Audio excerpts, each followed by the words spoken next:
अहिरावण पाताल लोक का स्वामी, अहिरावण पाताल लोक में रहता है और पाताल लोक में शंकर और देवी का उपासक है।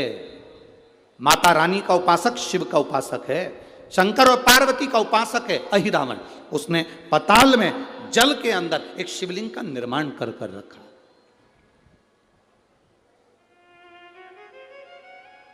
पाताल में एक शिवलिंग का निर्माण कर रखा है, जिस शिवलिंग की वो स्तुति करता है। अहिरावण, रावण, कंस, ऐसा संसार में जितने जितने जीव हुए, चाहे वो देवता हो, असुर हो, गंधर्व हो, मनुष्य हो, सबने शिव की स्तुति करी, सबने। अहिरावण शंकर के शिवलिंग की पूजन कर रहा है।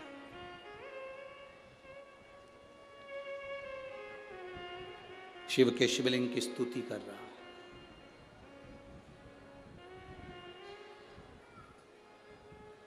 अब शंकर भगवान को वो जल चढ़ाता, दूध चढ़ाता, पूजन करता, अभिषेक करता, उठकर जाता। उठकर जाने के बाद अहिरावण के उस पाताल लोक में एक मछली बड़ी सी आती और वो मछली शिवलिंग के आसपास भ्रमण करती। शिवलिंग के आसपास मछली भ्रमण कर रही।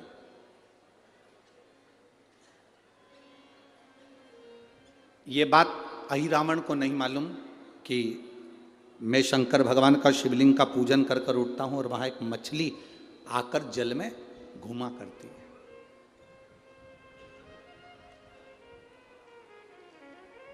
पूजन करते समय, तुलसी को जल चढ़ाते समय, अभिषेक पूजन करते समय, घर में आप पूजन कर रहे हैं उस समय पर तुलसी को जल चढ़ा रहे हो, उस समय पर पीपल की पूजन कर रहे हो, उस समय पर बेलपत्री का पूजन कर रहे हो, उस समय पर आंवले का पूजन कर रहे हो, उस समय पर या कोई पूजन भजन आप कर रहे हैं, उस समय पर दरवाजे पर अगर 3 सामने खड़े हो जाते हैं तो ये समझ लेना कि आपकी पूजा को भगवान ने स्वीकार कर लिया।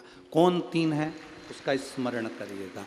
पहला, पूजन करते समय, भगवान की आराधना करते समय अंदर मंदिर में अपने घर में बैठकर आप भगवान निला रहे हैं, भगवान की पूजन कर रहे हैं, अर्चना कर रहे हैं, सेवा कर रहे हैं, माला जाप कर रहे हैं, पूजन अर्चना कर रहे हैं, तुलसी को जल चढ़ा रहे हैं, उस समय पर 3 का दर्शन अगर आपको हो जाता है, आपके दरवाजे पर अगर आ जाते हैं तो आपका समझ लेना पूजा स्वीकार हो गया। पहले नंबर पर पूजन करते समय दरवाजे पर गौ माता आकर खड़ी हो जाए, समझ लो तुम्हारा पूजन सफल हो गया।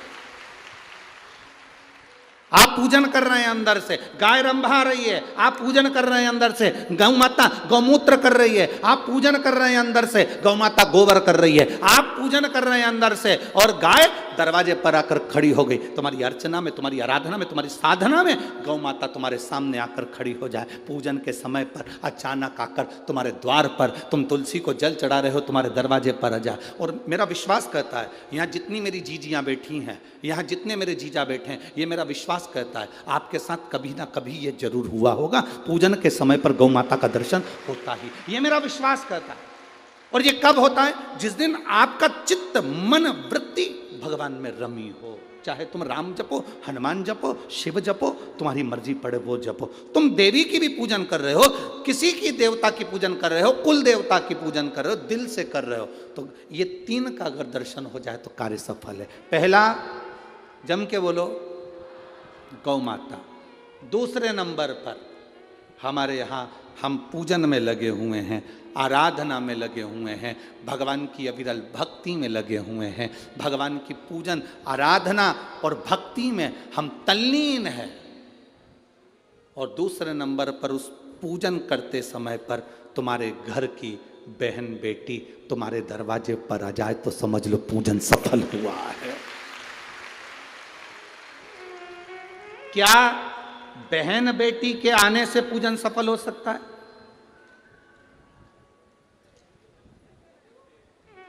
कहां लिखा हुआ है महाराज जी? आप इतनी बड़ी बड़ी बातें कहते हो। पूछने वाले पूछ सकते हैं, कहने वाले कह सकते हैं, आपने कैसे कह दिया कि बहन बेटी के आने से सफल हो जाता कार्य? तो आप उठाओ, हिमालय राज का बेटा बाणासुर से दोस्ती कर लेता, माता पार्वती का भाई बाणासुर से दोस्ती कर लेता है, और दोस्ती कर लेता है तो उसके चुंगल में फंस जाता है, बाणासुर के चुंगल में।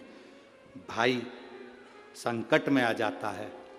आज हिमालय राज और मैनावती दोनों बैठकर भगवान की आराधना कर रहे थे, इतने में पार्वती का आगमन हो जाता है। पार्वती ने आते से ही देखा, पिताजी आप आराधना कर रहे हो, पूजन कर रहे हो, किस लिए, क्यों? मैनावती ने कहा तेरा भाई संकट में घिरा हुआ है। पार्वती ने कहा क्यों चिंता करते हो, क्यों चिंता करते हो? पिताजी मैं आई हूं ना, चिंता मिटा दूंगी, चिंता मिटा दूंगी, आप चिंता ना करें। क्या हुआ? बाणासुर तेरे भाई को कष्ट दे रहा। बेटी पार्वती ने संकल्प ले लिया, उस बाणासुर का अंत मैं करूंगी। ना भगवान ब्रह्मा बाणासुर को मार सके, ना भगवान कृष्ण बाणासुर को मार सके। बाणासुर की कन्या भगवान कृष्ण के पास में, वहां उनके पौत्र के पास में गई, भगवान कृष्ण का युद्ध बाणासुर के साथ हुआ, हजार भुजा, तो बाणासुर को भगवान कृष्ण नहीं मार सके। बाणासुर को न नारायण मार सके, न ब्रह्मा मार सके, बाणासुर को न शंकर मार सके, क्योंकि शिव ने तो वर दिया था। बाणासुर को केवल मारा है तो माता पार्वती अर्ध कुंवारी बनकर संहार कर कर चली जाती। कोई तुमसे पूछे कि सियोर वाले महाराज ने कहा कि बहन बेटी के पूजन करते समय अगर बहन बेटी आ जाती है, पूजन करते समय हमारे घर की बहन बेटी, तुम्हारे कुल की बहन बेटी, तुम्हारे घर की बहन बेटी तुम्हारे दरवाजे पर आ गई, भले तुम उसको कुछ दो मत दो, पर बहन बेटी अगर तुम्हारे पूजन के समय पर तुम्हारे क्यों आप लोगों के ऐसा नियम है कि नहीं हमको नहीं मालूम। हमारे यहाँ तो ऐसा नियम है कि जब भी घर में कोई बड़ा आयोजन होता है, शादी होती है, फंक्शन होता है, कोई उद्यापन होता है, कोई चीज़ बड़ी करते हैं, तो सबसे पहले फ़ोन बहन बेटी को लगाते हैं कि हमारी बहन हमारे यहाँ आए, हमारी बेटियाँ, हमारी नंदे हमारे यहाँ आए, हमारी बुआ हमारे यहाँ आए। अब पूछोगे गुरुजी ये प्रसंग बहन बेटी को बुलाने का तो भगवान कृष्ण के यहां से चालू हुआ।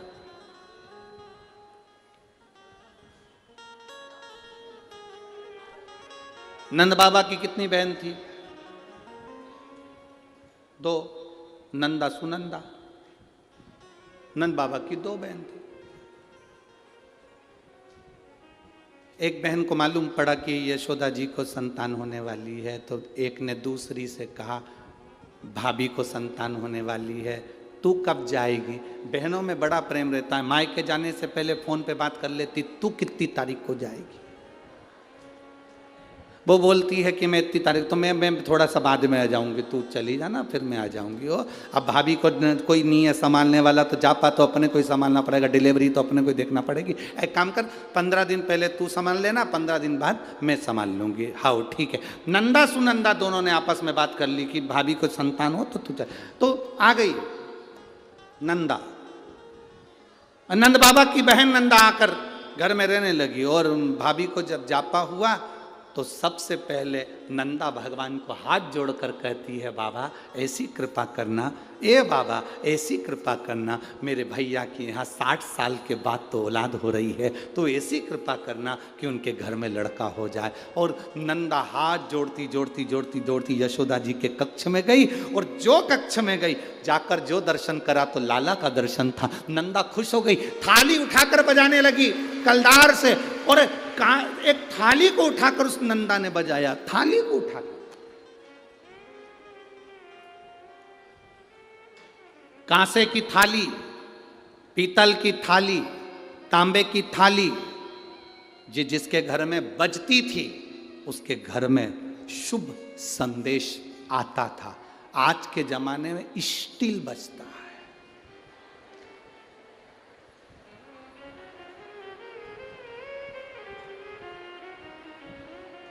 अब तो स्टील भी गया, प्लास्टिक, अब वो बचता है। जिसके घर में तांबे की थाली, पीतल की थाली, कांसे की थाली, इसलिए मंदिर में आप लोग, हम लोग तो क्या है कहें, आप लोग मंदिर जाते होगे तो मंदिर में जो घंटाल बंदे रहते हैं वो तांबा, पीतल, और उस कांसे के बंधे रहते हैं, उसको लकड़ी से बजाते हैं। क्यों बजाते हैं? उसका कारण क्या है? उसका कारण क्या है? जितने लोग आरती में सम्मिलित होते हैं, तांबा पीतल कांसा मंदिर में इसलिए बजाया जाता है, जितने लोग आरती में आए हैं इनके घर में खुशियां प्रवेश कर जाए, इनके घर में भी आनंद की अनुभूति हो जाए। अब आजकल के ज़माने में तांबा पीतल कांसा बजाते नहीं हैं। आज के ज़माने में तो जरा सी देर में बस बच्चा हुआ है, सूचना मिल गई, बैंड बाजा बजवा दो, ढोल नगाड़े बजवा। नंदा ने थाली बजाई थी और फिर आवाज आई थी, नंद घर आनंद, नंद घर आनंद भयो। फिर आवाज आई, नाला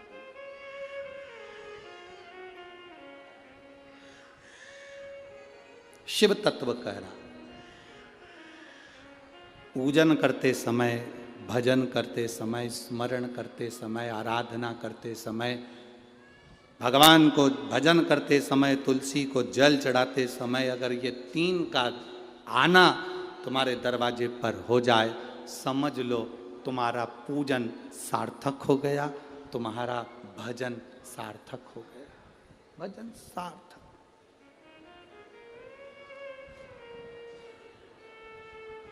अब आज सुबह की हम आपको बताएं, एक तो महाराज जी ने कमरा भी ऐसी जगह दिया है कि जहां सबकी आवाज हमको सुनाई दे जाए। अब आज सुबह की सुन लो, तुम बोल दे पक्का। अब सुबह की बात, सुबह मॉर्निंग वॉक पर उठे, सुबह सुबह का समय था, घूम रहे थे, इतने में 2 जीजी और 2 जीजा। अब वो हमारा जो कमरा है उसी के पास में, वहीं पर थोड़ी दूर पे कॉम्प्लेक्स बना हुआ है, देखा है ना तुम लोगों ने? हाँ, तो 2 ही जीजी जीजा उसे बोली, अरे बाप पानी तो आ ही नहीं रहा। इतना में जीजा बोला, थोड़ी देर में नल चालू हो जाएगा, तुम चिंता मत करो। अब अंदर कौन बैठा है? ददरउआ धाम श्री हनुमान जी महाराज। अब इनने तो जीजा से कहा था, अब इनको क्या मालूम था कि अंदर भी एक जीजा है, वो साधारण थोड़ी ना।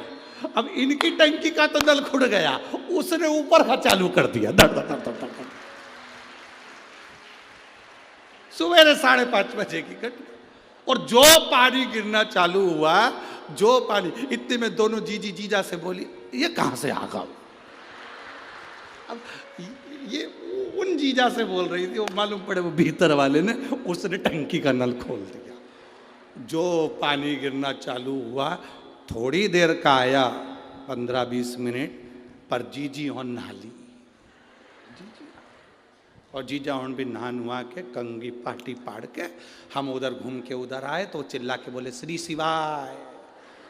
यहीं बैठे होंगे वो चारों जीजी जीजा, हो यहीं बैठे होंगे, ऐसा हो ही नहीं सकता कि यहाँ नहीं हो, यहीं बैठे होंगे वो चारों, और वहीं से चिल्ला रहे, श्री शिवाय। हमने कहा आ गया,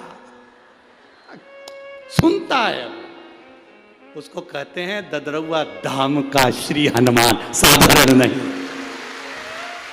सुनता है, सुन लेता, तुरंत सुना। महाराज भक्ति जितनी प्रबल हो, विश्वास, आपने दिल से कहा, उसने दिल से सुना,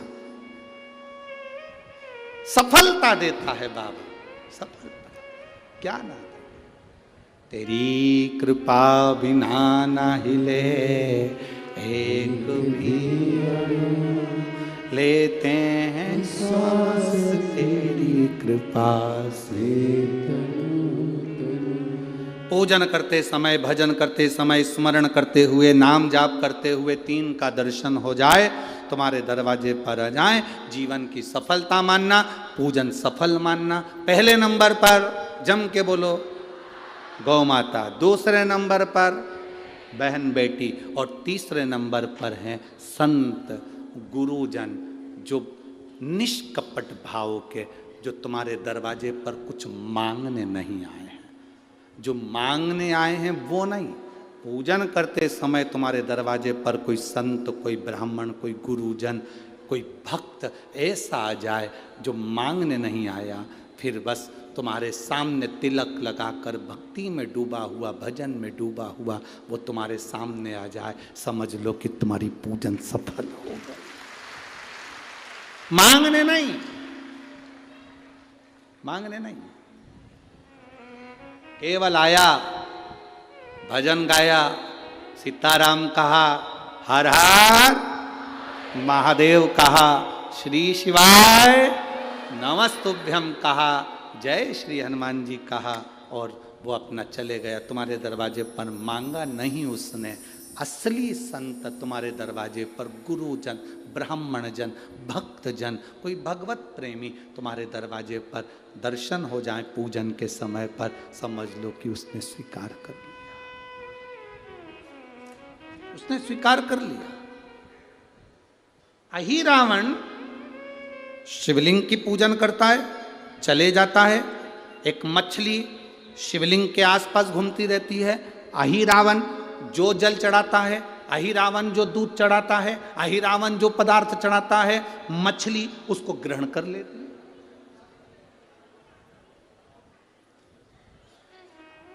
माता सती कोयल बनकर शिव की आराधना कर रही है।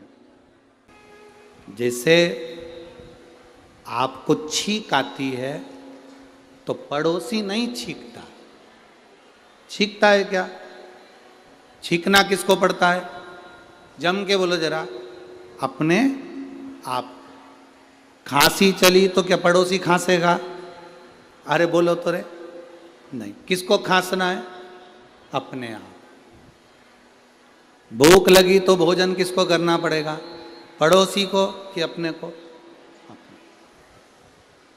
नींद आ रही है तो सोना किसको पड़ेगा? पड़ोसी को कि अपने को? अपने। खांसना अपने को है, छींकना अपने को है, सोना अपने को है, खाना अपने को है। तो दुख आप पर आया है तो कोई दूसरा नहीं मिटाएगा, मिटाना भी खुद को पड़ेगा, भगवान शंकर की भक्ति कर कर। सियोर वाला महाराज नहीं मिटाएगा, ये बिल्कुल अंदाजे से निकले। ये मत सोचना कि सियोर वाले महाराज के पास में जाएंगे तो दुख मिट जाएगा। ना ना ना, सियोर वाले महाराज का दुख तो खुद भोलेनाथ मिटाता, तो तुम्हारा दुख क्या सियोर वाला मिटाएगा? तुम्हारी भक्ति, तुम्हारा भजन, तुम्हारा कीर्तन, तुम्हारा मंत्र जाप, तुम्हारा स्मरण, तुम्हारा चढ़ाया गया एक लोटा जल, शंकर भगवान के मंदिर में करी गई सेवा तुम्हारा दुख मिटाएगी, कोई दुनिया में नहीं मिटा। इस भ्रम में मत रहिएगा कि कोई तुम्हारा दुख मिटाएगा। खांसी तुम्हें चली है तो खांसना तुम्हें है, छींक तुम्हें आई है तो छींकना तुम्हें है, नींद तुम्हें आई तो सोना तुम्हें है, भूख तुम्हें लगी तो भोजन तुम्हें करना है। दुख तुम पर आया, कर्म की गति के अनुसार ये दुख संसार में सब पर आता है। राम जी पर दुख आया तो उन्होंने खुद आगे रहकर मिटाया, भगवान कृष्ण पर दुख आया तो उसमें वो खुद आगे रहकर अपने दुख को मिटाया। भजन बढ़ाओ, स्मरण बढ़ाओ, तुम्हारी भक्ति बढ़ाओ, शिव के प्रति प्रेम बढ़ाओ। क्या पशु पक्षी भजन करते हैं? मछली घूम रही है अहि रावण के यहाँ, अहि रावण उठकर चले जाता है, मछली शिव जी के आसपास में जो चढ़ाया गया सामान था वो मछली उस पदार्थ को ग्रहण कर लेती है। उस मछली ने पदार्थ को ग्रहण करा। एक दिन अहि रावण कहीं चले गए। बहुत विशेष कथा है शिव महापुराण की, शायद आप लोगों ने सुनी ना सुनी वो हमको नहीं, और बहुत ध्यान लगाकर सुनोगे तो उस कथा का रसतत्व आपको प्राप्त हो। ददरउआ धाम सरकार के इस पवित्र आनंद में ये कथा चल रही है, आप भाव से सुनो। पूरे आस्था चैनल और पूरे फेसबुक यूट्यूब, पूरे विश्व को कहूंगा इस कथा का रसतत्व अपने जीवन को उतारिए। क्या पशु पक्षी भजन करते हैं? शंकर जी के मंदिर में चींटी का क्या काम है? हनुमान जी के मंदिर में चींटे का क्या काम है? झिंगुर का क्या काम है, चूहे का क्या काम है? भगवान के मंदिर में ये जीव, ये चींटी, ये झिंगुर, ये चीटा, इनका क्या काम? महाराज कोई पुण्य करे होंगे पूर्व के, अपने कर्म को भोगते भोगते भोगते चींटी का जन्म मिल गया।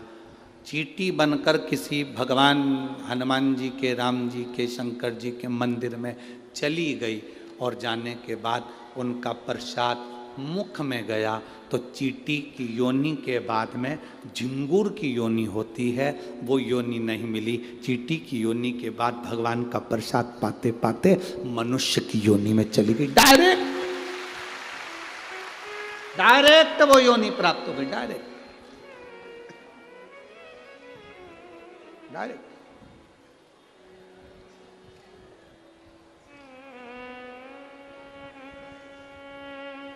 भटकना छोड़ दो।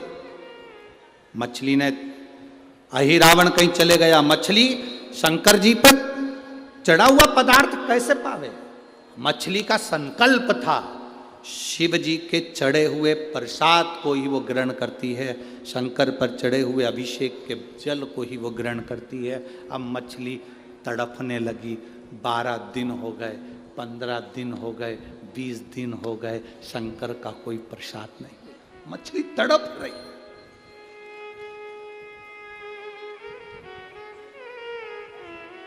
आपको केवल आपकी चिंता है, आपको केवल आपकी चिंता है, मेरे विश्वनाथ को पूरे विश्व की चिंता है।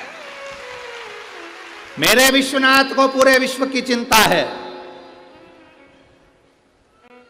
हमने पहले कथा में कहा, आज फिर कह रहे हैं, कोई देर से बनता है, कोई जल्दी बनता है, पर महादेव को जल चढ़ाने वाला एक दिन सेठ जरूर बनता है।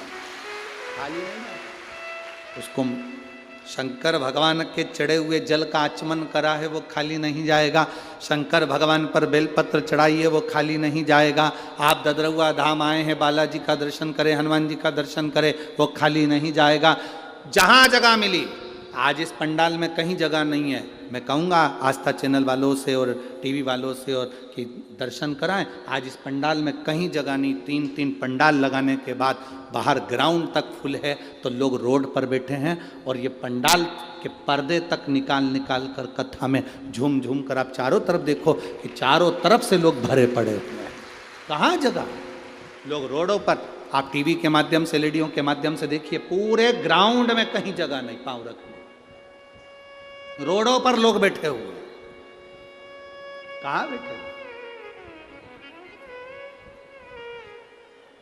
कोई लेट बनता है, कोई जल्दी बनता है।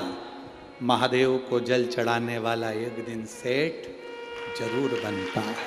वो बनेगा, निश्चितता, खाली नहीं जाएगा। आप लोग एलईडी पर दर्शन कर रहे होंगे। अपार भिंड जिले के इस ददरउआ धाम में स्वयं हनुमान जी महाराज तुम्हें झाला दे देकर बुलाते हैं। शिव पुराण की कथा, स्वयं महाराज जी का जो संकल्प रहता है कि कथा साल में एक बार कोई महाराज आते रहें, संत आते रहें, गुरुजन आते रहें, ब्राह्मण जन आते रहें, कथा सुनाते रहें। महाराज जी का जो संकल्प है वो केवल खुद के लिए नहीं है, महाराज जी का संकल्प पूरे चंबल क्षेत्र को कल्याण करने का है, खुद के लिए नहीं।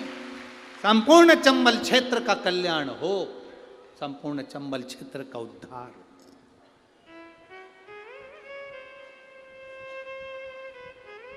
और फिर कहेंगे शिव महापुराण की कथा में वीआईपी बनकर मत जाना री जी जी।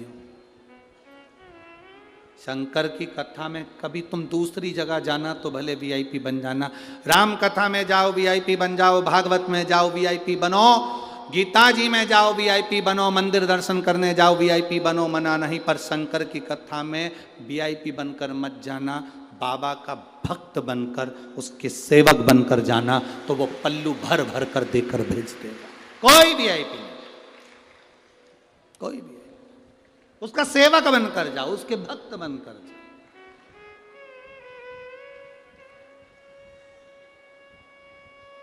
फिर क्या करेगा वो? अरे लुटा दिया भंडार काशी कर दिया माला काशी।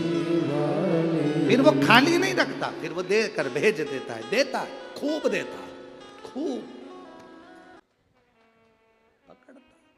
मछली ने संकल्प ले लिया कि मैं चढ़ा हुआ जल ही, जो शिव जी पर चढ़ाया गया जो जल है, शंकर पर अभिषेक का जो पदार्थ है, शिव जी पे चढ़ाया गया अभिषेक की जो सामग्री वो लेते हैं, अभिषेक की। अब मछली नियम ले रही है। अहिरावण के जाने के, अहिरावण चले गया, 15 दिन तक अहिरावण नहीं आया, मछली तड़प रही है, मछली।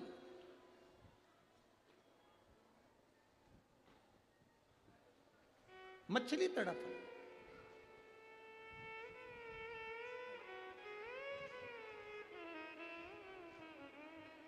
मछली। अब मछली का तड़फन, मछली का तड़फना, तड़प।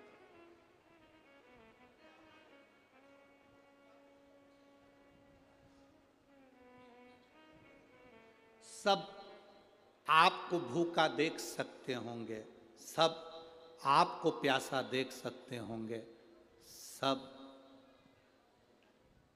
आपको खाली हाथ देख सकते होंगे, पर मेरा महादेव ना आपको खाली हाथ देखता है, ना मेरा महादेव आपको भूखा और प्यासा देखता है।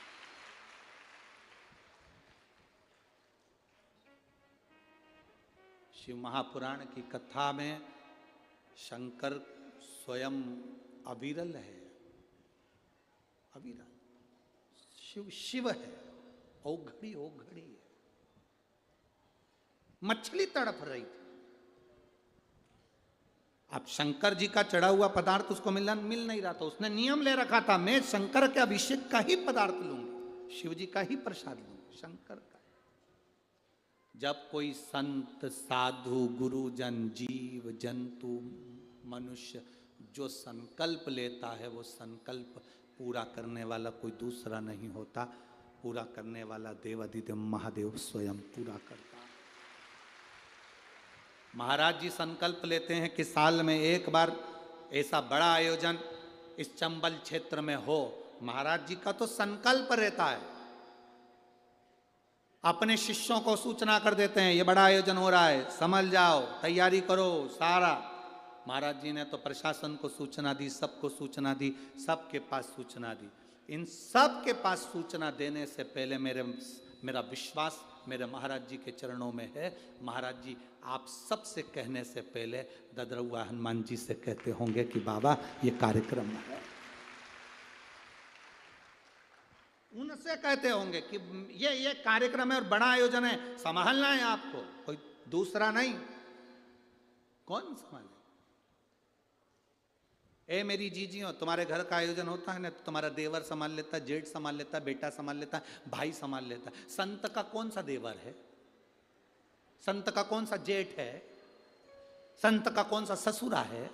संत का तो केवल एक ही है, सीताराम सीताराम सीताराम सीताराम सीताराम सीताराम सीताराम। जब कोई समस्या आती है, संत उसी समय माला पकड़ कर बैठ जाते, सीताराम सीताराम। अब इनको टेंशन नहीं है, टेंशन किसको?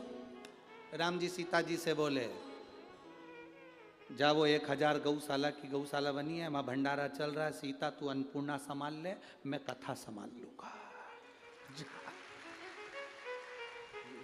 ये तो बैठ गए, सीताराम सीताराम सीताराम सीताराम सीताराम सीताराम सीताराम। अब सीताराम जी लग गए, सीता जी लग गई रसोई घर में, राम जी लग गए यहाँ। हनुमान जी पूछे मैं क्या करूं, मैं क्या करूं? राम जी बोले देख हनुमान, सारे फालतू के काम तेरे को संभालना।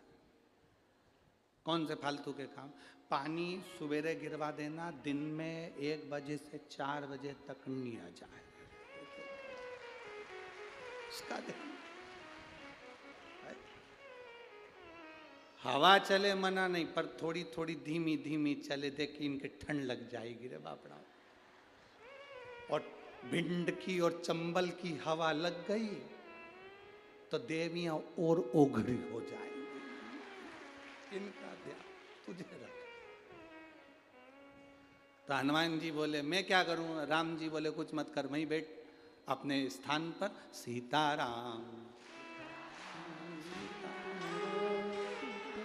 सीताराम सीताराम सीताराम। हनुमान जी बैठे अपनी जगह पर सीताराम कर रहे, भगवत भजन का आनंद ले रहे, भक्ति का आनंद ले रहे। तो ये सुख है जब हम कोई संकल्प लेते हैं, वो संकल्प हमारा नहीं रहता, वो संकल्प परमात्मा का रहता है। उसको पूरा कौन करेगा? परमात्मा करेगा।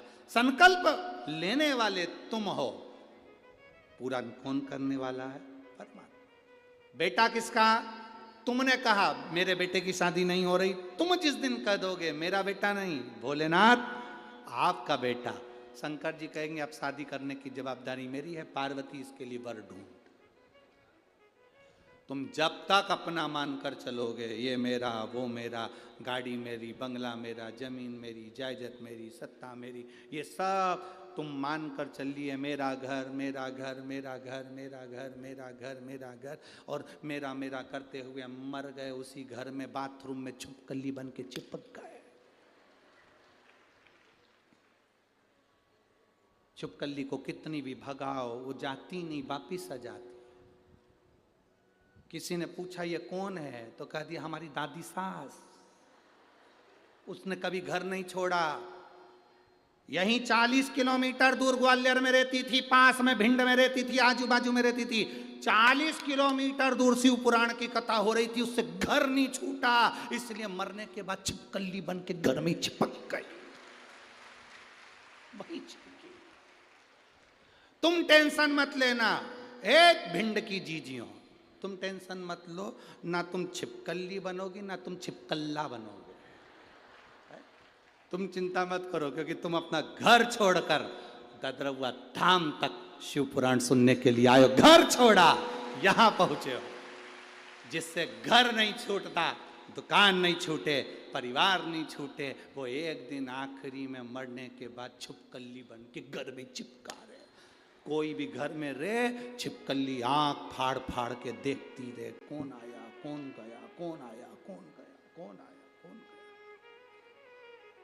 कौन आया कौन गया। अब तुम्हारे घर में भी जितनी छिपकली हो, उनको देख के सीख जाओ, ये कथा में नी गई थी इसलिए आज तक चिपकी है। और तुम चिंता मत करना, आज बिल्कुल बढ़िया साड़ी में पिन मिन लगा के जोरदार पल्लू और पटली लेके जाना, मैं छिपकली नहीं बनूंगी, क्या कुछ होगा। कथा सुनने गई थी मैं ददरवा धाम, अब मैं नहीं बनने वाली, अब मेरे कथा का रास्ता तो मुझे मिल रहा, भगवत भजन मुझे मिल रहा, स्मरण मुझे मिला। तुम भी बस भगवत भजन, सीताराम सीताराम सीताराम सीताराम सीताराम सीताराम, स्मरण चित्त रखिए। मछली ने संकल्प ले लिया, शंकर पर चढ़ा हुआ ही खाऊंगी, इसके सिवाय कुछ नहीं। अब मुझे पेट भरने वाला महादेव होगा, इसके सिवाय कुछ नहीं। मछली शिवलिंग के आसपास भ्रमण करने, अही रावण चला गया। समय आया, महादेव को चिंता व्यापने लगी। इस मछली ने इतना तप करा है, इतना तप करा है, मेरा मन करता है इस मछली को साधारण मछली नहीं रखना, इस मछली को सुख प्रदान करना है। और मछली के बच्चे जन्म लेंगे मर जाएंगे, और मछली के बच्चे कभी राज सिंहासन तक नहीं पहुंच पाएंगे। पर इस मछली पर शंकर की करुणा हो गई, शिव की कृपा हो गई। हनुमान जी गए लंका जलाने के लिए, लंका जलाई हनुमान जी ने, वापिस आ रहे थे पूंछ बुझाने के लिए। पूंछ बुझाने हनुमान जी आए, शरीर में पसीना आ रहा था, पसीने की बूंद। शंकर का एक रूप है हनुमान, 11वां रुद्र अवतार है शंकर का हनुमान। शंकर जी का ही समझ लो पसीना हनुमान जी के शरीर का पसीना समुद्र में गिर गया, वो जाकर मछली के पेट में, भूख लग रही थी। मछली खाती क्या थी? जो शंकर के जल, जो शंकर जी पे शिवलिंग पर जो चढ़ता था उसकी जो गंध मिलती थी, मछली उसे पाती थी। आज शिव के स्वरूप हनुमान जी के शरीर के पसीने की गंध मछली को लगा कि ये शंकर जी पे चढ़ा हुआ पदार्थ है, शिव जी के शरीर का पदार्थ। तो वहीं मछली हनुमान जी के शरीर के पसीने की बूंद को निगल गई, गर्व ठेर गया, गर्व ठेर।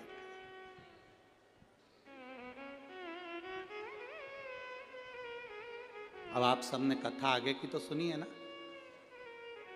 एक बेटा जन्म लिया,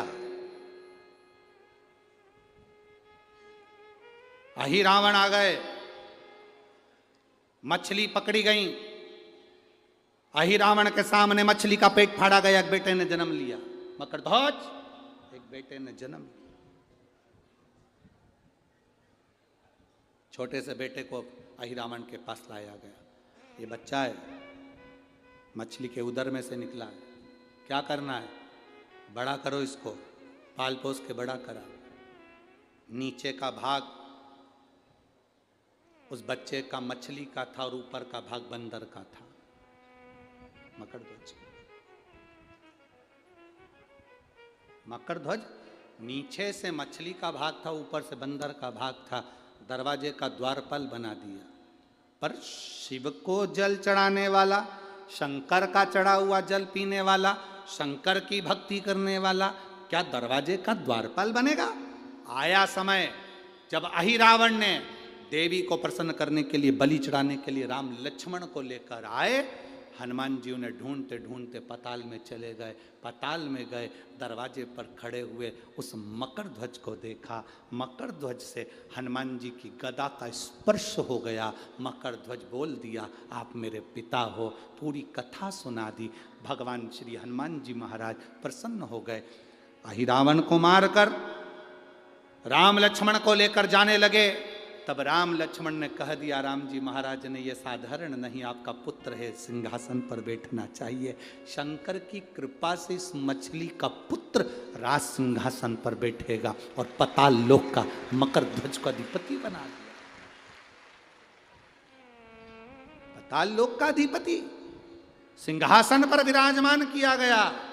शंकर भगवान पर चढ़ाने वाला जल, फिर वही बात आ गई, कोई लेट बनता है, कोई देर से बनता है, कोई जल्दी बनता है। महादेव को जल चढ़ाने वाला एक दिन सेठ जरूर, खाली ना जाए। शिव की भक्ति कभी खाली नहीं जाती, शंकर की भक्ति खाली जा ही नहीं सकती।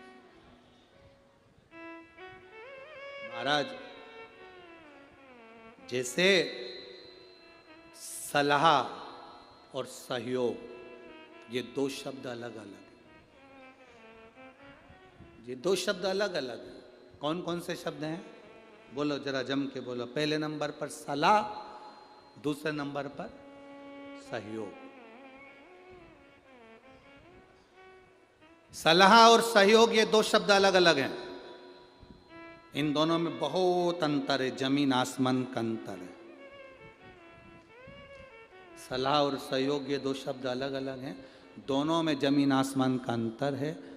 दोनों में अंतर ये है कि सलाह और सहयोग, सलाह देने वाले ढेर सारे मिल जाते हैं, पर सहयोग देने वाले ढेर सारे नहीं मिलते। ढेरों में एक या दो मिल पाते। सलाह देने वाले तो ढेर सारे मिलेंगे आपको, कोई भी राय दे जाएगा आपको, कोई भी बता जाएगा आपको, कोई भी ज्ञान दे जाएगा आपको, चलते फिरते ज्ञान दे जाएगा आपको। राम जी के पास में सलाह देने वाले कम थे, सहयोग देने वाले ज़्यादा थे, और रावण के पास में सहयोग देने वाले कम थे, सलाह देने वाले ज़्यादा थे।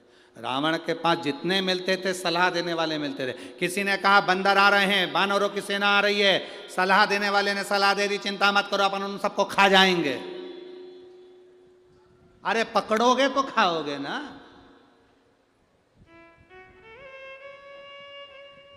जब वो पकड़ाई में नहीं आएंगे तो खाओगे क्या? खाक।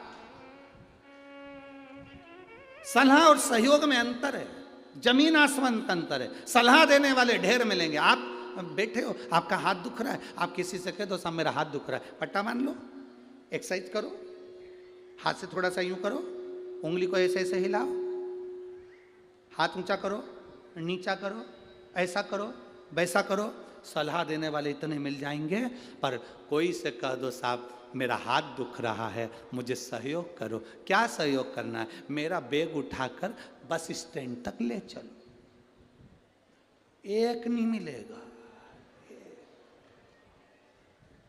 ओ भाई हमसे तो नहीं उठे, हमारा तो खुद हाथ दुख रहा।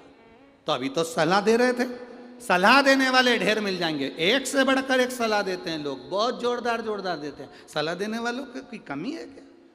रावण को सलाह देने वाले ढेर सारे थे। सेना आ रही है, घबराओ मती, सब अपन नोच नोच कर खा जाएंगे। बंदरों की सेना ऐसी तो अपन खाते रहें।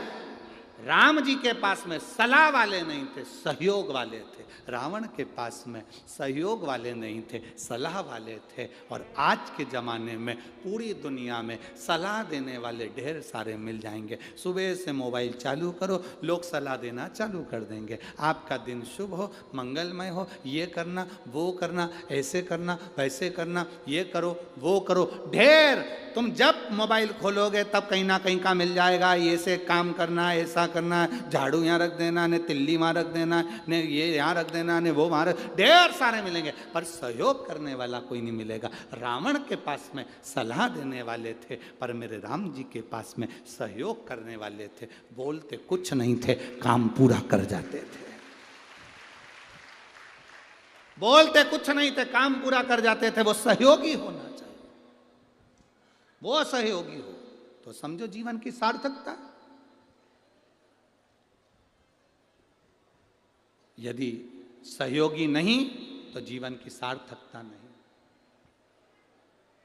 सहयोग देने वाले चाहिए महाराज, तब तो श्रेष्ठता है। भाव से, दिल से आप किसी को सहयोग करो, ये सुंदरता है। ददरुआ धाम की पवित्र भूमि पर आप कथा सुनने के लिए आ रहे हो। बन सके अपनी जिंदगी में आप किसी का पानी पिला रहे हो, मुंह झूठा करा रहे हो, किसी को बिस्कुट खिला रहे हो, किसी को भोजन करा रहे हो, किसी को कुछ सहयोग कर रहे हो। इतनी बड़ी भोजनशाला ददरुआ धाम में जो भंडारा भोजन चल रहा है, दिल में जो बरनी बनी है, हृदय में जो बरनी है, उसमें जो संत रखाते हैं, उस संत में से एक संत है। सहज नहीं है हमारा। साधु, गुरु, भक्त, भगवान का भजन करने वाला, स्मरण करने वाला कोई साधारण नहीं होता। आज भिंड जिले में चंबल की इस भूमि को कौन नहीं जानता। आप इतना कह दीजिए कि हम चंबल से आए हैं तो आधे तो वैसे ही घबरा जाते हैं।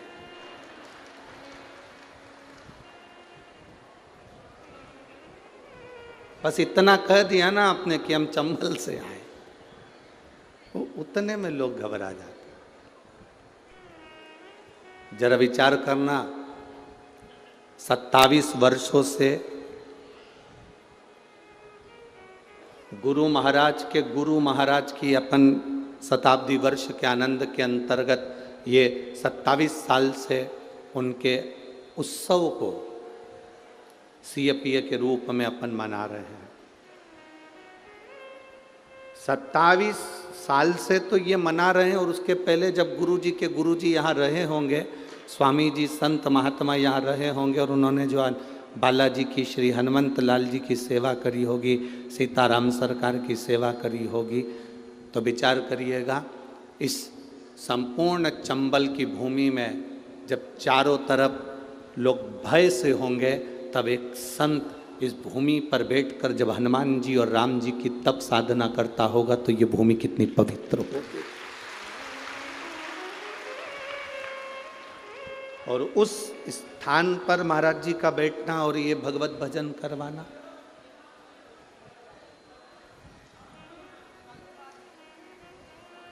आपको शायद मालूम नहीं है कथा करवाने में कितना टेंशन रहता है, कितनी चिंता रहती है। एक कथा करवाने में कितनी चिंता रहती है, कितना टेंशन रहता है। इतने भगत आएंगे किसी को कोई परेशानी नहीं होना चाहिए। इतने भगत आएंगे, भोजन करेंगे, इतने भगत आएंगे, इनको रुकाना पड़ेगा, इतने भगत आएंगे, इनके लिए व्यवस्था करना पड़ेगा। कितनी व्यवस्था करना पड़ती।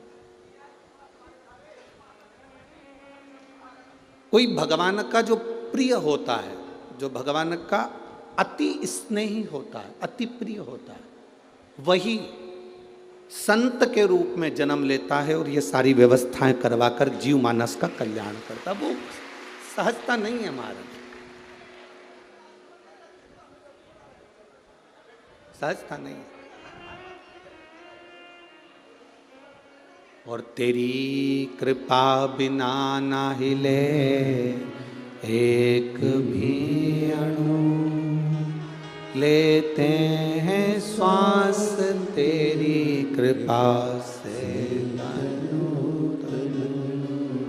बखान क्या करूं मैं राखों के ढेर का, चपटी भभूत में खजाना कुबेर का। हे गंगाधार मुक्ति द्वार ओंकार तू, भोले ओंकार तू। आयो शरण तिया शंभु तारका। शिव कृपा के बिना कुछ संभव नहीं।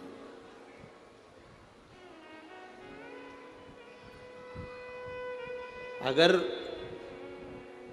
राम नाम लिखे पत्थर तेराए जा रहे हैं, राम जी महाराज को लगा कि ये समुद्र पार कैसे उतरा जाए, तो सेतु बांधा गया।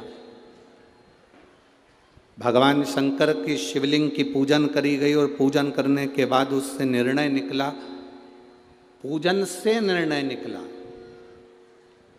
आप शंकर भगवान को एक लोटा जल चढ़ाने के लिए जाते हो, प्रतिदिन जाते हो, तो तुम्हारे को कुछ ना कुछ निर्णय मेरा भोलेनाथ जरूर देता। शिव को जल चढ़ाने का निर्णय संसार के लोगों को जरूर मिल। एक पत्र आया, हम ज़्यादा पत्र आज पढ़े नहीं क्योंकि थोड़ा भीड़ था, इसलिए पत्र नहीं पढ़ पाए, पर 2 पत्र हमने पढ़े हैं। उन 2 पत्रों में एक पत्र किसी ने लिखा है, उन्होंने अखबार का फोटो भी यहाँ लगाया। ज़्यादा पत्र तो आज हम पढ़े नहीं हैं।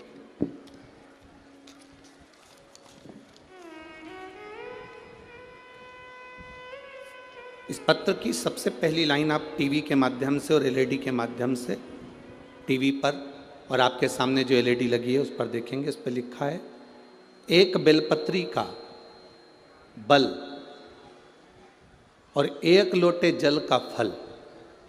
इस पत्र को जिसने लिखा है स्वर्णलता वर्मा, पति श्री राजेश वर्मा, कहीं बैठे हों, रंजना नगर, बाईपास रोड, भिंड, मध्य प्रदेश। मेरा मोबाइल नंबर ये है। कहीं बैठी हों तो हाथ हिला सकती हैं। अगर किसी ने ये पत्र लिखा है तो अगर कहीं बैठी हों तो हाथ हिला सकती हैं। स्वर्णलता वर्मा, पति श्री राजेश वर्मा, रंजना नगर, बाईपास रोड, भिंड, मध्य प्रदेश। कहीं बैठे हों तो हाथ हिला सकते हैं। आप ही हैं? हाँ, ऐसे हाथ हिला दो एक बार वापिस। ठीक है। श्री शिवाय नमस्तुभ्यम गुरुदेव। एक लाइन इन्होंने बहुत अच्छी और लिखी है, लुटा दिया भंडार काशी वाले ने, कर दिया माला माल काशी वाले ने। गुरुजी, शिव महापुराण को नमन करता हूँ। मेरी बेटी स्वप्निल वर्मा ने सिविल जज के लिए परीक्षा दी, 2021 में दी, पर उसका मेंस नहीं हुआ। बेटी बहुत उदास हो गई। आप लोग भी टीवी के माध्यम से और एलईडीओं के माध्यम से पत्र पढ़ सकते हैं। मेंस नहीं हुआ, बेटी बहुत उदास हो गई। मैंने उससे कहा कि बाबा पर भरोसा कर, अब तू एक काम कर, 1 लोटा जल और बेलपत्री शहद लगाकर बाबा को समर्पित करना प्रारंभ कर। गुरुजी, दुनिया के लोग हंसते होंगे कि बेलपत्री पर शहद लगाने से कोई फल मिलता है क्या? इस दौरान मैंने उससे बाबा से प्रार्थना करी, बाबा को नमन करा, कुबेरेश्वर महादेव का स्मरण करा। कथा पंडाल में बैठकर कथा श्रवण करी। दुनिया के लोग कहते हैं गुरुजी पंडाल में बैठकर कथा सुनने का फल क्या होता है। कोई मुझसे पूछे कि मैंने कथा सुनी अग्रवाल धर्मशाला में जाकर सीहोर में, और पशुपति नाथ का व्रत किया। बाबा का क्या बखान करूं गुरुदेव। मेरी बेटी ने पुनः फिर परीक्षा दी और 18 फरवरी शिवरात्रि के दिन बिटिया का रिजल्ट आ गया और मेरी बेटी 25 सितंबर को जज बन गई और उसको पोस्टिंग मिल गई। मैं बाबा को यहाँ नमन करने आया हूँ। आज मेरी बेटी जज बनी है और वो शिव की कृपा से, श्री हनुमंत लाल जी की कृपा से, बाबा की कृपा से बनी है। मैं बहुत बहुत नमन करता हूँ। एक बार हाथ हिला दीजिए। श्री शिवाय नमस्तुभ्यम। बधाई आपको बहुत बहुत, आपकी बिटिया को जज बनने की बधाई हो। बैठिए। शिव तत्व किसको कहते हैं? एक लोटा जल भगवान की भक्ति का गुणगान, भगवत भजन खाली नहीं जाता। आप श्री ददरुआ धाम आते हैं, श्री बालाजी के दर्शन करते हैं, श्री हनुमंत लाल जी के दर्शन करते हैं, वहाँ प्रणाम करते हैं, नमन करते हैं, वो खाली नहीं जा सकता। इस पवित्र भूमि पर बैठकर आप भगवत भजन कर रहे हैं, वो खाली नहीं जा सकता। इतने संतों का आपको दर्शन हो रहा है, इतने गुरुजन का, इतने ब्राह्मण जन का आपको दर्शन हो रहा है, ये खाली नहीं जा सकता। कोई खाली नहीं। ए मेरी भिंड की जीजियों और मेरे जीजाओं, भले आपका बैग छोटा हो, आपका झोला छोटा हो, आपका पल्लू छोटा हो, पर मेरा महादेव बहुत मोटा है, देने में कमी नहीं रखता है। वो देता है तो इतना देता है। देवता देते हैं पल्ला झाड़ के, और महादेव देता है छप्पर फाड़ के। वो सहजता में नहीं देता, वो देता है तो ऐसा देता है कि उसमें तुम्हारी भक्ति बस मूल है, तुम्हारा विश्वास मूल है।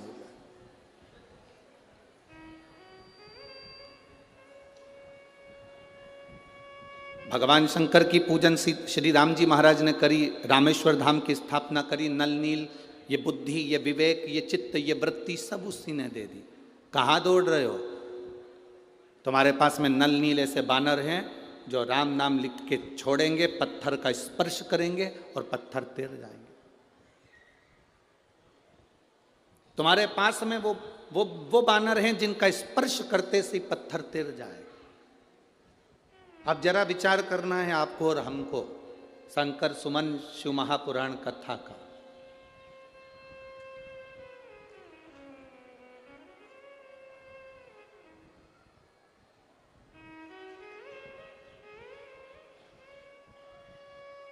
ये हमारे जीवन की पहली ऐसी कथा है जिस कथा का नाम हमने नहीं रखा है। ये हमारे जीवन की पहली कथा है जिसका नाम ददरुआ सरकार ने रखा है, शंकर सुमन शिव महापुराण। अपनी जीवन की पहली कथा है। हमेशा कथा का नाम हम देते थे, पर अब की बार हम समीर को बोले, आशीष जी को बोले, जो सरकार कहेंगे वो कथा का नाम, तो कि उनका मन है चंबल क्षेत्र में शंकर सुमन हो, बाबा के नाम से हो, हनुमान जी के नाम से हो। हमने कहा जो सरकार ने लिख दिया, सील ठप्पा लग गया, वो कथा बाबा हनुमान जी महाराज खुद बाचेंगे। अपने को नहीं बाचना है, वो खुद आके बाचेगा। ददरुआ धाम वाला श्री बालाजी महाराज, श्री हनुमान जी खुद बाचेंगे, अपने को नहीं बाचे।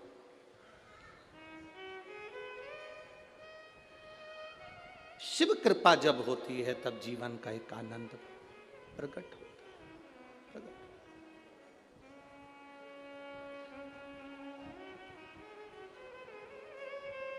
उनकी कृपा बिना कुछ नहीं। तुम्हारे पास में ऐसे बानर हैं जो राम नाम लिखकर छोड़ेंगे, पत्थर का स्पर्श कर कर छोड़ेंगे और पत्थर तैर जाएगा। तुम्हारे पास में है। शंकर जी ने श्री राम जी से कहा, अब मेरी पूजन करे वो मार्ग बता दिया भोलेनाथ जी। भोलेनाथ जी करते क्या है? मार्ग बताते। शिव करते क्या है? केवल मार्ग बता देते कि आपको किस मार्ग पर चलना है, आपको कैसे फल मिल सकता है, आप कैसे सफल हो सकते हो, ये शिव बता सकते हैं।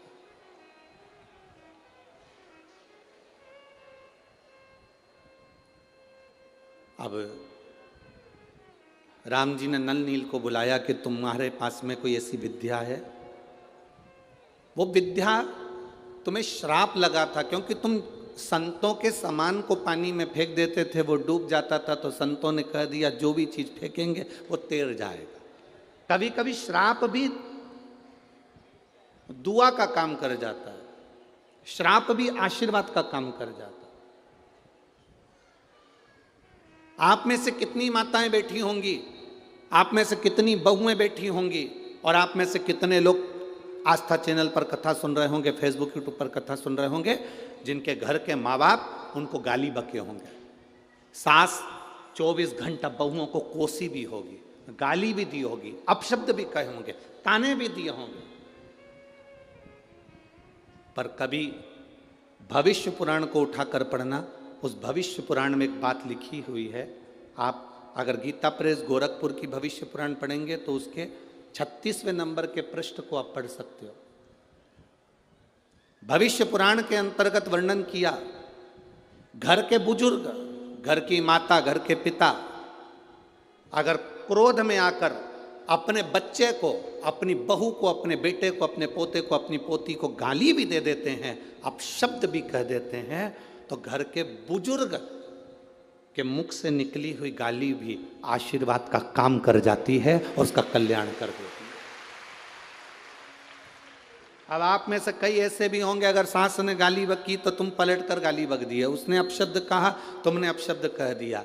जरा विचार करिए, द्रौपदी के सोते हुए 5 पुत्रों का वध कर दिया था अश्वत्थामा ने, और द्रौपदी के सोते हुए 5 पुत्रों का वध जब अश्वत्थामा ने करा तो भीम ने पकड़कर द्रौपदी के सामने अश्वत्थामा को खड़ा कर दिया, और भीम ने द्रौपदी के हाथ में तलवार देकर कहा, ले द्रौपदी इस अश्वत्थामा का सिर काट दे। द्रौपदी इस अश्वत्थामा का सिर काट दे। द्रौपदी कहती नहीं नहीं, मैं अश्वत्थामा का सिर नहीं काट सकती। द्रौपदी, इसने तेरे पुत्रों को मारा, तू इसको मार दे। द्रौपदी हंसकर बोली, स्वामी इसने मेरे बेटे को मारा तो क्या मैं इसको मार दूंगी? कोई कुत्ता, कोई श्वान हमको काटेगा तो हम क्या कुत्ते को काट लेंगे? इधर होता है क्या ऐसा? जम के तो बोलो। नहीं, कुत्ता हमें काटेगा तो हम कुत्ते को नहीं काटते, सांप हमें काटेगा तो हम सांप को नहीं काटते। जब कुत्ता हमें काटा तो हम कुत्ते को नहीं काटते, सांप हमें काटे तो हम सांप को नहीं काटते, बल्कि हम उपचार कराते हैं, इंजेक्शन लगवाते हैं, दवाई गोली लेते हैं, पर हम उसे काटते नहीं हैं। उसी तरह जब घर के बड़े, सास हो, ससुर हो, बड़े हो घर के, वो तुम्हें अपशब्द कहें, गाली दें, आड़ा टेढ़ा कहें, तो हम पलट कर क्यों गाली दें, हम पलट के क्यों जवाब दें? तो ये तो वही हाल हो गया ना कि कुत्ता हमें काटा और हम कुत्ते को काट गए, सांप हमें काटा और हम सांप को काट गए। ना ना, शिव महापुराण की कथा कहती है ये सब दूर हटो। अगर तुम्हारे घर के बुजुर्गों ने तुम्हें अपशब्द कहा, तुम्हारे घर के बड़ों ने तुम्हें अपशब्द कहा, तुम्हारे घर के बुजुर्गों ने तुम्हें ताना दे दिया, आड़ा टेढ़ा कह दिया, गाली दे दी, अपशब्द कह दिया, कोई बात नहीं। घर के बुजुर्गों की गाली भी, अपशब्द भी कभी कभी हमारे जीवन को मार्ग बना देती है। ये नल नील के साथ हुआ। नल नील को श्राप दे दिया संतों ने। हम तुम्हें श्राप देते हैं, छोटे छोटे से नल नील संतों का सामान उठाकर पटक देते थे, संतों का सामान पानी में डाल देते थे, उनके पलंग, उनके गादी, तकिया, जो भी सामान होता था, उनका कुशा वगैरह सब पानी में डाल देते थे। तो संतों ने श्राप दे दिया, तुम जो चीज पानी में डालोगे वो तैरेगी, वो डूबेगी नहीं। अब उनका श्राप आशीर्वाद हो गया, राम जी के लिए उनका श्राप आशीर्वाद हो गया। और आशीर्वाद यह हो गया कि वो राम नाम लिखे पत्थर फेंके गए और वो तैरने लगे। वो तैर रहा है, अब पत्थर तैरना चालू हो गए। पुल बन गया।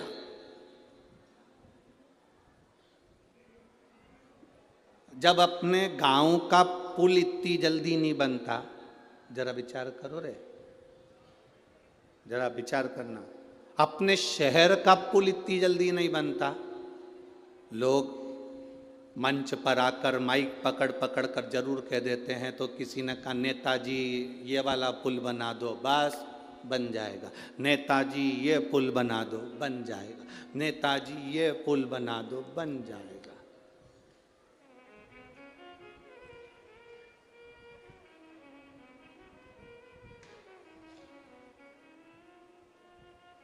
जो तुमने कहा नेताजी ने वो करा। क्या इतनी जल्दी पुल बन गए? जम के बोलो जरा, ए भिंड वालों, इतनी जल्दी पुल बन गए? जो बोले थे वो पुल बन गए इतनी जल्दी? नहीं बन पाते। राम जी का पुल इतनी जल्दी कैसे बन सकता है?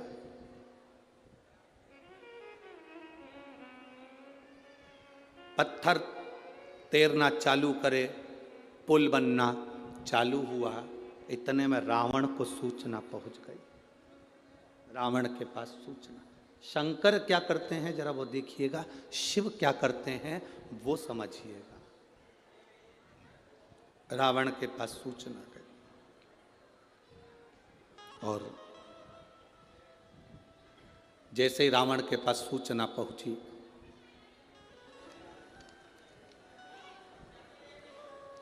रावण ने सूचना पाते से ही उसी समय पर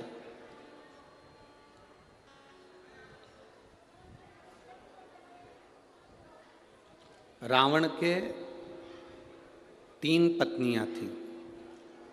कितनी पत्नी थी? 3। 3 पत्नी से 7 लड़के थे। 3 पत्नी से 7 लड़के थे और एक रावण की लड़की थी जिसको स्वर्ण मच्छा कहा गया। अब आप कहेंगे गुरुजी ये कौन सी रामायण में से लिया गया है? तो आप अगर स्मरण करेंगे तो ये रामकेर रामायण, रामकेर रामायण का ये एक प्रसंग, बड़ा सुंदर प्रसंग है। महाराज, थाई और कंबोडिया में ये रामायण का बड़ा प्रचलन है वहां पर। तो रामकेर रामायण में लिखा, रावण की 3 धर्म पत्नियां थीं। उन 3 धर्म पत्नियों के 7 लड़के थे। 7 लड़कों में एक बहन थी जिसका नाम था स्वर्ण मच्छा, जिसको कहते थे स्वर्ण परी। रावण ने अपनी बेटी को बुलाया और बेटी से कहा, बेटी सुन, तू स्वर्ण परी है, मेरी बेटी है, तुझे मालूम है राम नाम लिखे पत्थर तैराए जा रहे हैं और पुल बांधा जा रहा है। कुछ ऐसा कर दे कि वो पुल ना बंधे। स्वर्ण मच्छा समुद्र में गई, अपने पिता के शब्द सुनकर पानी में गई और पानी में जाकर उसने अपने समुद्र के अंदर जितने भी, जल के अंदर जितने भी जीव थे उन सब से कहा, मेरा कहना मानो, इस सारे पत्थरों को उठा उठा कर एक कोने में लगाना चालू कर दो। जैसे ही नल नील पत्थर फेंकते वो पत्थर जाते, पुल बनकर आधा तैयार हुआ था। आधे पुल का सामान उठाकर सारे की सारे समुद्र के जीव उन पत्थरों को ले जा के छुपा देते। बड़ी आफत खड़ी हो गई। अब जब आफत खड़ी हुई तो लक्ष्मण जी ने, लखनलाल जी ने तुरंत उसी समय पर श्री हनुमंत लाल जी को बुलाया और हनुमंत लाल जी को बुलाकर कहा, श्री हनुमान जी महाराज ये बताओ कि ये पत्थर इतने तैराए जा रहे हैं, इतने पत्थर तैरा रहे हैं, ये पत्थर सब जा कहाँ रहे हैं? इतने पत्थर तैराने के बाद ये कहाँ जा रहे हैं? ये पत्थर कहाँ जा रहे हैं? कहा, महाराज जी पता नहीं ये पत्थर जा कहाँ रहे हैं, ये पत्थर पहुंच कहाँ रहे हैं। अब विचार किया गया कि आखिर ये पत्थर कहाँ जा रहे हैं। हनुमान जी महाराज बस पानी में कूदने वाले थे, पानी में कूदने वाले थे। इतने में देव अधिदेव महादेव उस समय पर प्रकट हो गए और भगवान शंकर ने कहा, हनुमान तुम्हें कहीं जाने की जरूरत नहीं है। रावण की लड़की है स्वर्णमच्छा, जो कि इस पानी में जाकर जीवों के साथ इन पत्थरों को लेकर एक कोने में एकत्रित कर रही है, इसलिए पुल नहीं बन पा रहा। आप आज्ञा करें मैं क्या करूं, आप आज्ञा करें मैं क्या करूं। तब भगवान शंकर ने कहा, तुम्हें कुछ नहीं करना, केवल तुम्हें करना कुछ नहीं है, केवल एक काम करना, अपनी जो गदा है उसको जल में छुआ देना, केवल जल में छुआ दो। हनुमान जी की गदा का नाम क्या था?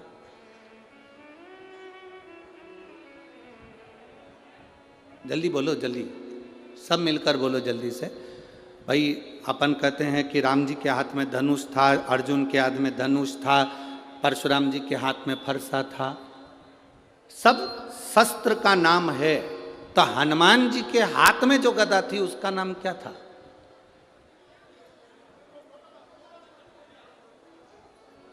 उस गदा में ऐसा क्या था जो हनुमान जी के हाथ में थी? हनुमान जी के हाथ में जो गदा थी उस गदा का नाम क्या था? उसका नाम था कुमोदकी। कौन सी गदा थी वो?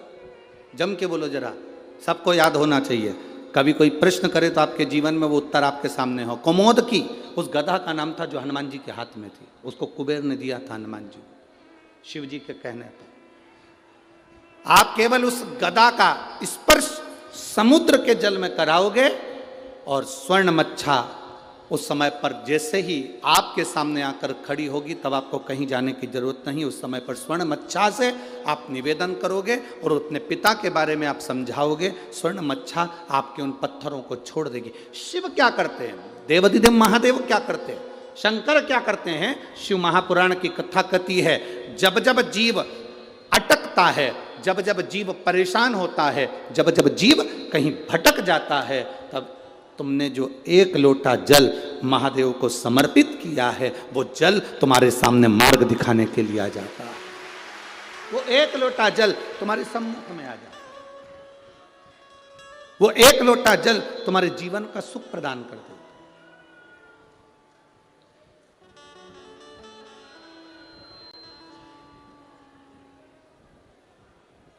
महाराज,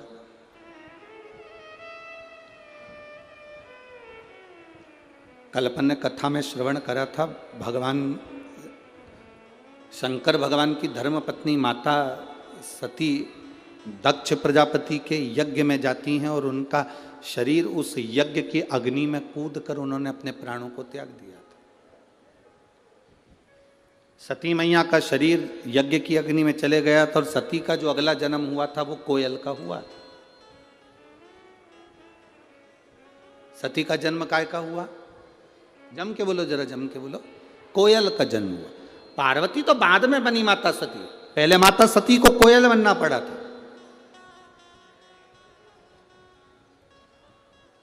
और कोयल बनकर माता सती घूमती रही, भ्रमण करती रही, भ्रमण करती रही।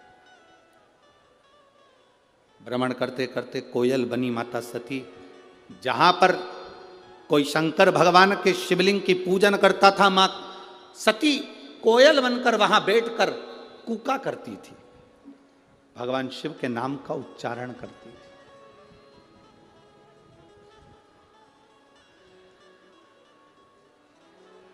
अब किसी ने एक प्रश्न किया, गुरुजी भगवान शंकर की पत्नी थी माता सती, तो उनको कोयल तो बनना नहीं था, वो कोयल क्यों बनी? शिव महापुराण की कथा कहती है, जब दक्ष प्रजापति यज्ञ कर रहे थे, अगर सती को प्राण त्यागना था तो कहीं दूसरी जगह जाकर त्यागती चल जाता, पर सती ने प्राणों को त्यागा तो उस यज्ञ की कुंड की अग्नि में त्यागा। कोई साधु, कोई सन्यासी, कोई तपस्वी, कोई साधक, कोई उपासक, कोई संत, कोई ब्राह्मण, कोई गृहस्थी भी अगर कोई अच्छा कार्य कर रहा है, कोई तुम्हारे नगर में, तुम्हारे गांव में, तुम्हारे क्षेत्र में, तुम्हारे इस परिवार में कोई अच्छा काम कर रहा है, उसमें कभी अड़चन मत डालो।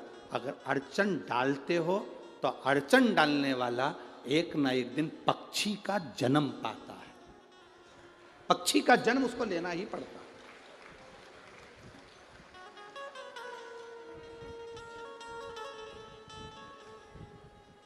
वो पक्षी का जन्म तो पाता ही है। जैसे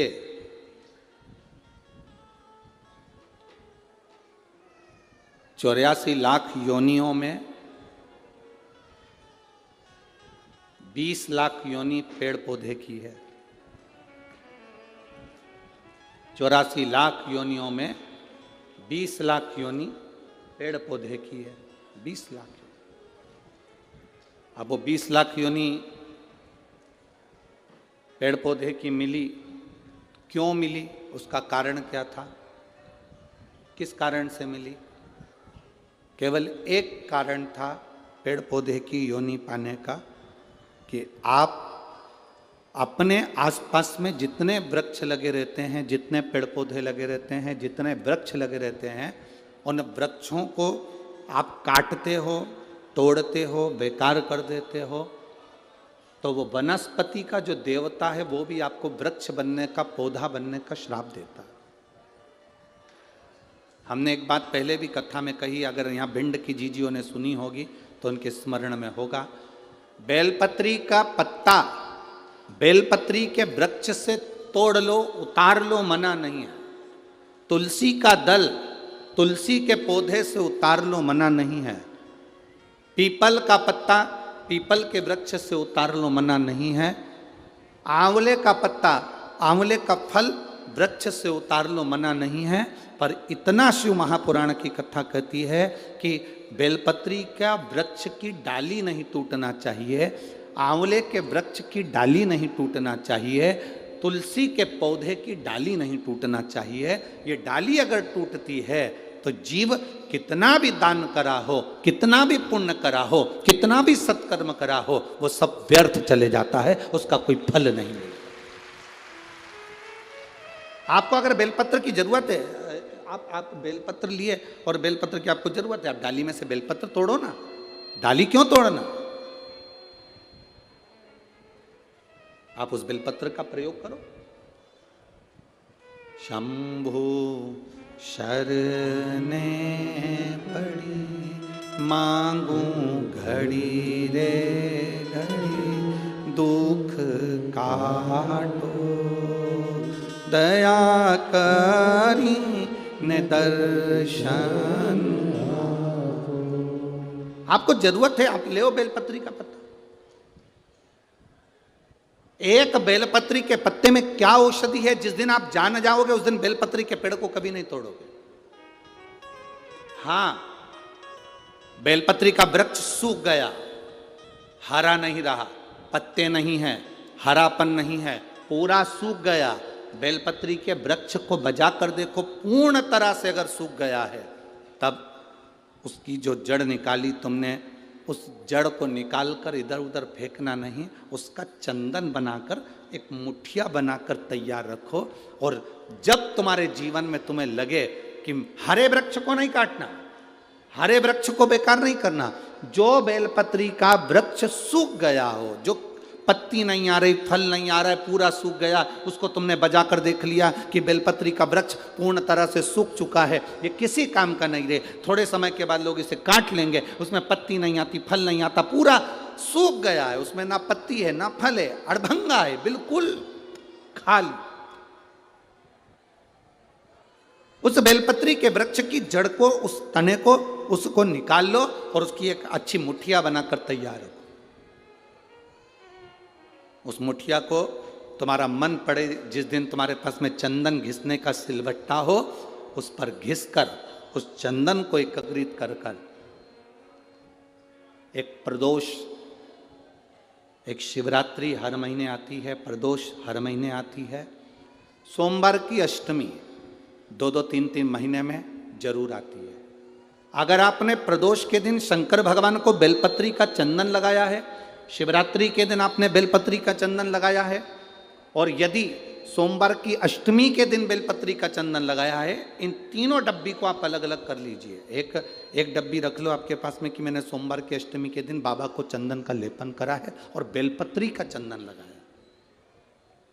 उस चंदन को निकालकर शिवलिंग में से निकालकर एक डब्बी में भर कर रख लीजिए, या तो कोई प्लेट में उसको सुखा लो, प्लेट में सुखा लो उसको, और प्लेट में सुखा लो उसको, और या तो गोली बनाकर उसकी गोली बनाकर रख लो। दूसरा, प्रदोष के दिन बाबा को जो तुमने बेलपत्री का चंदन लगाया, परंतु याद रखना हरे वृक्ष की डंडी को नहीं सुखाना है, सूखा हुआ वृक्ष। और यदि आपने प्रदोष के दिन का चंदन बनाया है तो उसको बाबा पर लगाकर उसके लेपन को आप निकालकर उसकी गोली बनाकर ले लीजिए। तीसरा, शिवरात्रि के दिन आपने बाबा को अगर बेलपत्री का चंदन लगाया है तो उसको शिवलिंग पे से उतार कर उसको प्लेट में सुखाकर उसकी गोली बनाकर रख लीजिए। अब प्रयोग करिएगा, कभी मौका मिल जाए तो प्रयोग कर कर देखिएगा। शरीर में कहीं पर भी गांठ पड़ गई हो और डॉक्टर कह रहा है कि इसका ऑपरेशन जरूरी है, तो प्रदोष के दिन जो आपने बाबा के ऊपर बेलपत्री की जड़ का जो चंदन का लेपन करा है और उसकी जो गोली बनाई है, उसको 15 दिन तक रोज एक गोली पानी से निगलना प्रारंभ करो। कुंदकेश्वर महादेव का नाम लेकर उस गोली को खाना प्रारंभ करिए। आपको 15 दिन के बाद डॉक्टर से जांच कराने के लिए जाइए, गठान धीरे धीरे गलना प्रारंभ हो गई हो, गांठ धीरे धीरे गल रही हो, उसका फल मिलता है। प्रदोष वाली बेलपत्र का चंदन का जो गोली तुमने बनाई उसका फल तुम्हें मिलेगा। अब सोमवार की अष्टमी के दिन का जो चंदन है, बाबा को जो तुमने बेलपत्री का चंदन का जो लेपन करा है, देखिए डॉक्टर हनुमान जी के यहाँ पर ये कथा चल रही है। करने वाला डॉक्टर हनुमान जी हैं, कराने वाले डॉक्टर हनुमान जी हैं, और सुनने वाले डॉक्टर हनुमान जी हैं, और बोलने वाले भी डॉक्टर हनुमान जी हैं। कर लिया वो आपके ऊपर। दूसरे नंबर पर है सोमवार की अष्टमी के दिन का चंदन, जो आपने बेलपत्री के जड़ को घिसा है। फिर कहूँगा, इस बात को विशेष बार बार कह रहा हूँ कि हरे पेड़ को मत काट लेना, हरे पेड़ को नहीं। जो पेड़ पूरी तरह से सूख गया, ना पत्ती ना फल, उसको बजा कर देख लो कि ये पेड़ पूरा सूख चुका है, तब उस पेड़ की जड़, जो जिसको लोग काट कर ले जाने वाले हैं, बाहर फेंकने वाले, उसकी जड़। दूसरे नंबर पर है सोमवार की अष्टमी के दिन आपने जो बाबा को लेपन करा है, बेलपत्री की जड़ का चंदन बनाकर लेपन करा है, उसकी जो गोली है। अगर बच्चा 8 साल का हो गया, 9 साल का हो गया, 10 साल का हो गया और वो गंदगी कर रहा है, बिस्तर पर गंदगी कर रहा है, सुसु कर रहा है, या अचानक उसको भय हो जाता है, या किसी ना किसी तरह से उसको रोग ग्रसित हो जाता है, उस बच्चे को भी आप वो छोटी सी गोली हफ्ते में केवल एक बार, जो सोमवार की अष्टमी के दिन जो आपने चंदन का लेपन करा है, हफ्ते में एक बार उस गोली को बच्चे को पीस कर पानी के साथ देना प्रारंभ करो। आपको धीरे धीरे उस बच्चे में आनंद की अनुभूति हो जाएगी, गंदगी नहीं कर सकता। अब तीसरे नंबर पर है शिवरात्रि के दिन जो हमने बाबा को बेलपत्री के चंदन का लेपन करा। शिवरात्रि के दिन, शिवरात्रि के दिन हमने बाबा को जो बेलपत्री का चंदन का लेपन करा, उस चंदन की गोली, कभी डॉक्टर कह दे कि तुम्हारे रीढ़ की हड्डी में गैप हो गया है, तुम्हारी पीछे की जो रीढ़ की हड्डी उसमें गैप हो गया है, या आपकी जो हड्डियां हैं वो कमज़ोर हो गई हैं, या घुटने की हड्डी कमज़ोर हो गई है, कुर्सी पर बैठना पड़ रहा है, तो उस समय पर हफ्ते में 2 बार जो तुमने शिवरात्रि के दिन बाबा को चंदन का लेपन करा और उसकी जो गोली बनाई, वो हफ्ते में 2 बार आप उस बेलपत्री के चंदन की गोली को लेना प्रारंभ करो। रीढ़ की हड्डी में जो गैप होगा वो भराना प्रारंभ हो जाएगा। शिव तत्व है। हमने गोली का क्यों बोला? हम बोल रहे थे कि चंदन को तुम बस ऐसे ही चाट लो, पर गोली इसलिए कि वो सूख जाएगी तो वो आपके काम में आराम से आ सकती, सूख नहीं। चंदन का ले, उस चंदन का सुख है। महाराज बोल बम का नारा है, सारी समस्या का हल, शिव की भक्ति हमारा एक आनंद, शंकर की एक भक्ति का।